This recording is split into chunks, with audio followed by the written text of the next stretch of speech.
A logline is a common marketing tool in screenwriting. It's the way screenwriters pitch their story ideas.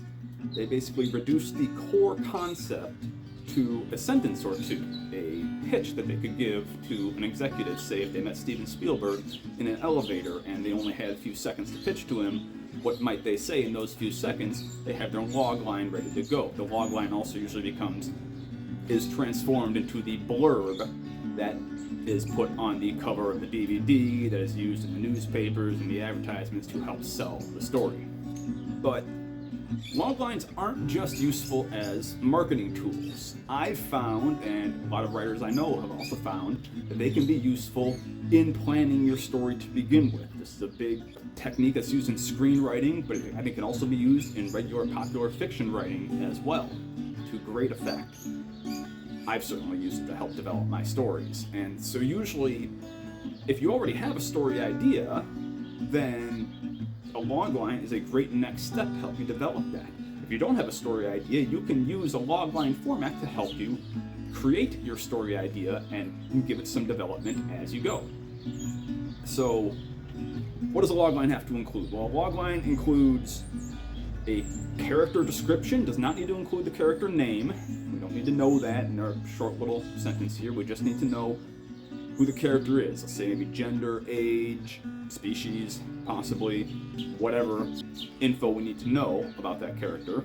And then we need to know the character's motive and desire, whatever their driving force is, whatever their internal need is that is going to be obvious to us. Whatever the goal is that they're going to pursue, we need to know that. And then we need to know what their obstacle is going to be. What is the conflict going to be? What's going to stand in the way? Is there going to be an antagonist or an antagonistic force? What are they going to face off against? And the last thing we need to know, and this is very important, this is the step that a lot of people miss, is the stakes. What happens? What consequences? What must they sacrifice if they don't accomplish their goal? What do they lose? They must do this or it's the end of the world. Usually, most good stories don't have the end of the world as one of the stakes. Some of the bigger epic stories do, and sometimes they can be very good in themselves, but you usually want the stakes to be more personal than that. What are the personal stakes to the character that they will suffer? What consequences will they suffer if they don't accomplish their goal?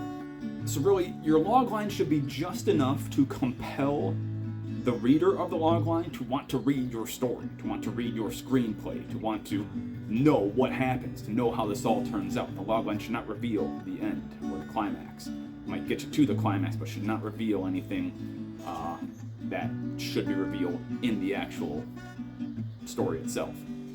So it's not a summary. It's much too short for that. So it should be enough to compel someone to read it. It should also be compelling enough to compel you to write it. This is where I find writing a logline first to be a really useful tool. Once I have a logline that just grabs my attention, that really feels like a story I would want to read, and I know I haven't already read that story, then it's like, well, it's my job to write it now. I've got to go tell that story. And so I can use a logline to start off the process of writing a story. I've done this a number of times. I'll give you guys an example maybe in my next video. To start off with, just giving you some practice at loglines, you might want to think of some of your favorite stories, your favorite movies. For me, I thought of a few of my favorite movies, and I came up with loglines for them. So these are my loglines for those movies. I don't know what the loglines were that were used to sell the movies in the first place.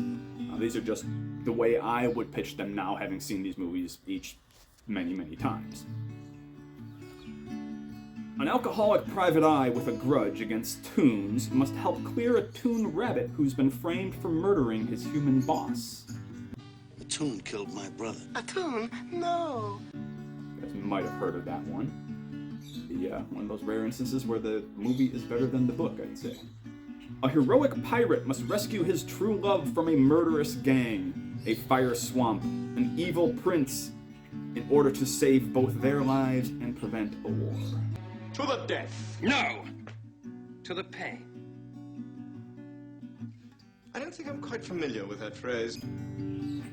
Well, it makes it sound dramatic, doesn't it? When the head of New York's biggest crime syndicate is shot, his son, a former soldier who wants nothing to do with crime, must take over the family business to protect the family. Michael Francis Rizzi, do you renounce Satan? I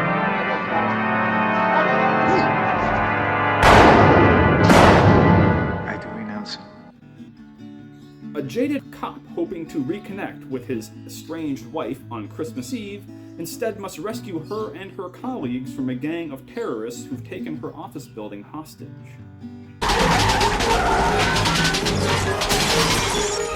Welcome to the party, pal!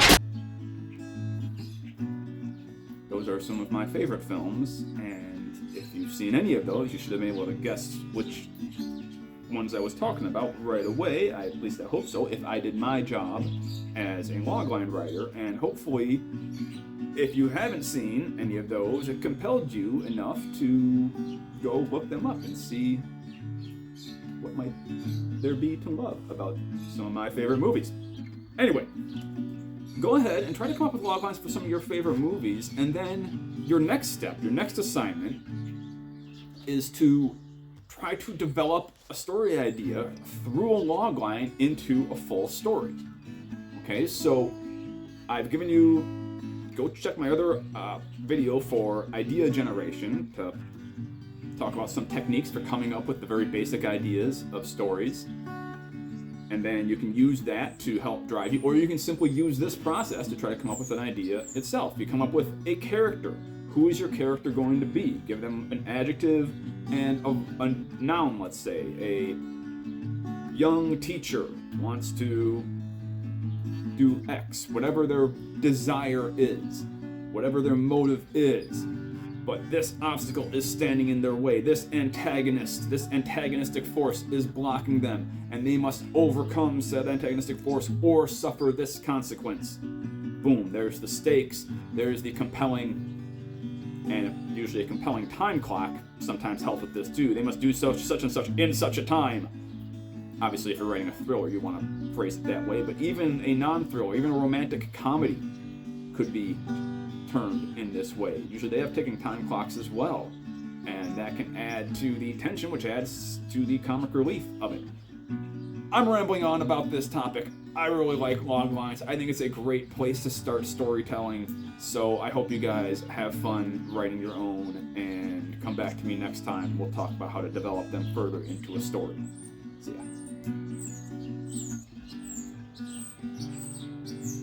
Oh, and I almost forgot. Please like the video and subscribe to the channel. I really need to become a better YouTuber. I hope you get a lot out of the lesson though. Peace.